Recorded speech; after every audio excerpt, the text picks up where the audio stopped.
Have you ever felt like all the modern work advice just misses the point?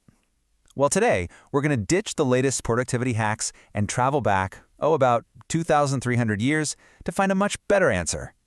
We are going to explore how the ancient Greek philosopher Aristotle might just hold the key to a genuinely good work life. So let me ask you, does this sound familiar? You're chasing deadlines, you're hitting your targets, you're climbing that ladder, but you feel drained, disconnected, or maybe like you're just running on a treadmill that's going nowhere fast. You know, these feelings are incredibly common, and they point to a much bigger question. What is all this work really for? And that brings us to this central paradox of our modern work life. We are absolutely laser-focused on productivity, on efficiency, on all the things we can measure. But the reality for so many of us is that our personal well-being is taking a nosedive. Sure, we're getting more done, but are we living any better? Aristotle would probably say we're chasing the wrong goal entirely. See, Aristotle believed the whole point of life wasn't about getting rich or famous, it was to flourish. He actually created a practical blueprint for how to do that, and what's amazing is how relevant it is to the challenges we face at our desks, in our teams, and throughout our careers today. So, if the goal isn't just about being productive, what is it? Well, for Aristotle, the answer couldn't be clearer. The ultimate aim of everything we do, and that includes our work, is to flourish. The word he used for this was eudaimonia.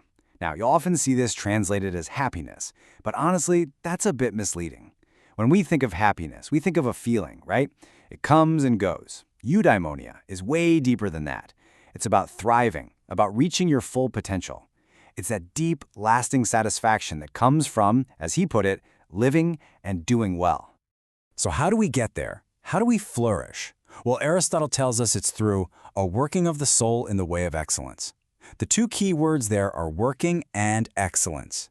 This means flourishing isn't some prize you win at the end of the game, it's an activity. It's something you do consistently. This idea completely reframes your job from just a place you go to get a paycheck to an arena where you actually practice becoming a better human being. Okay, so we need to act with excellence. That sounds great, but what does it actually look like when you're dealing with a tough project or, a demanding boss? Well, Aristotle gives us this incredibly powerful tool to figure it out, the golden mean. The idea is pretty simple, but profound.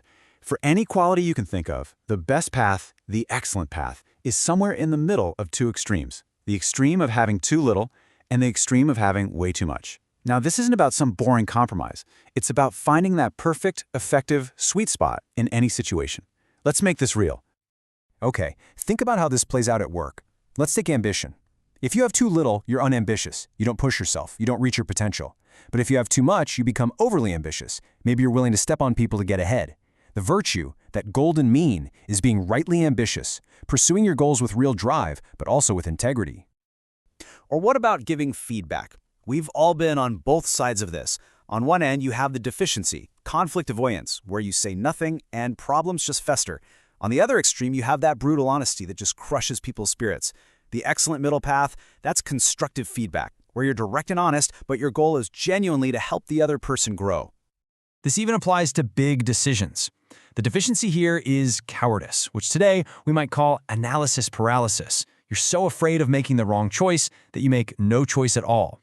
The excess is rashness, just jumping into things without thinking. The mean, the sweet spot, is true courage, the ability to gather the right info and then take decisive, well-reasoned action. So the big question is, how do we get good at finding this golden mean? It's not something you can just decide to do one time and you're set. For Aristotle, becoming excellent is all about training. It's like building a muscle. And Aristotle is crystal clear on this point. He basically says, you don't become courageous by reading a book on courage. You become courageous by doing courageous things over and over again. Virtue, he says, comes from custom, or what we'd call habit. We aren't born excellent. We become excellent through practice. And here's how it works. It starts with one single action. You choose to give constructive feedback just this one time.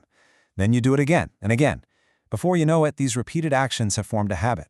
And over time, all of your habits, good and bad, solidify into your character. You don't just practice giving good feedback, you become known as a constructive colleague. Who you are at work is literally the sum of your repeated actions. And here's where this idea blows up from just being about you to being about your entire organization. Your habits create the reality of your workplace. An individual who consistently practices courage helps create psychological safety for their entire team. Someone who practices generosity makes it easier for others to be generous.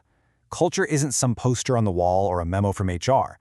It is simply the sum of everyone's habits all interacting with each other. This brings us to leadership. Because if you're in a position to influence that culture, Aristotle says you need more than just good character. You need what he considered the master virtue of decision-making. He called it phronesis, which we translate as practical wisdom. Now, this isn't about being book smart or having a high IQ. Think of it as the street smarts of ethics. It's that ability to look at a complex, messy, real-world situation, understand what's truly important, and make the right call. Not just what's good for you, but what's good for the whole community. It's knowing what the golden mean looks like right here, right now. And Aristotle makes this brilliant distinction between being merely clever and being truly wise. A clever leader knows how to achieve any goal. They can hit the numbers, no problem. But a wise leader knows which goals are actually good and worth achieving in the first place. Cleverness is just a tool. You can use it for good or for bad ends. But practical wisdom, he says, is totally tied to good character. You literally can't be wise if you aren't a good person aiming for a good outcome. Okay, so let's pull all of this together. What does all this ancient philosophy actually mean for us right now, sitting at our desks in the 21st century? Well, what this all boils down to is a completely different way of looking at our professional lives. Work isn't just a list of tasks you have to get through. It's the main stage where we get to practice being courageous and just and wise. Every single meeting, every project, every email is a tiny opportunity for that working of the soul. The real takeaway is this: your career isn't something separate from your character. It's one of the main ways you build it. And that leaves us with one last very practical question. Because Aristotle's entire philosophy is built on action and habit. So think about your own work life. And forget about trying to overhaul everything all at once. What is one small, excellent action you could take and repeat, starting tomorrow? One thing that could begin to build a new habit and ultimately help you not just to work well, but to live and do well.